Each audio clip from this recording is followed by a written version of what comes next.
విజయవాడ వాస్తవ్యులందరికీ కూడాను శుభ సాయంత్రం, నమస్కారం. రాజుగాని సవాల్. ఈ రాజుగాని సవాలు రాజుగాని ఒక్కందే కాదండి. ఇందాక చెప్పాను, ప్రతి మిడిల్ క్లాస్, లోయర్ మిడిల్ క్లాస్లో ఉన్నటువంటి ప్రతి ఒక్క కుర్రాడి యొక్క సవాల్ ఈ సినిమాలో కనిపిస్తుంది. మన డిస్ట్రిబ్యూటర్ పెద్దలు పూజలు ఎన్నో సినిమాలు సినీ రంగంలో డిస్ట్రిబ్యూట్ చేసినటువంటి బాబిరాజు గారు చెప్పినట్టు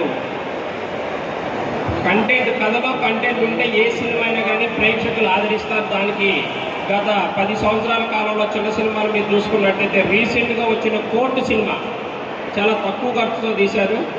అలాగే మీ అందరికీ తెలుసు, తెలుగు రాష్ట్రాల మొత్తాన్ని కూడా కంటతడి పెట్టించిన సినిమా బలగం సినిమా.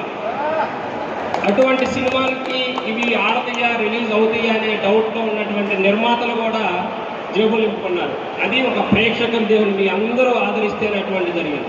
అటువంటి కుటుంబ కథా చిత్రం ఇందులో ఉంది. మిడిల్ క్లాస్ యొక్క బాధలన్నీ కూడాను ఈ సినిమాలో రూపొందించారు. మా మిత్రుడు రవీంద్రన్న గారు ఈ సినిమాకి ఎంతో కష్టపడి ఒక మంచి గల్లీలో ఉన్నటువంటి ఒక కుర్రాడి బాధలు అటు ప్రపంచానికి, అందరి గల్లీలో ఉన్నటువంటి కుర్రోళ్ళ బాధలు కూడా ప్రపంచానికి తెలియజేసే విధంగా రవీంద్ర గారు చక్కగా నటించారు. అట్లనే మన హీరోయిన్ గారు కూడా కృతికా చక్రవర్తి గారు కూడా మంచి యాక్షన్ చేశారు.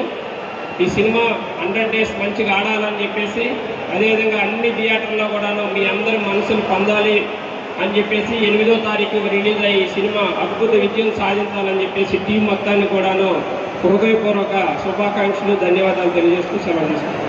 Thank you so much sir.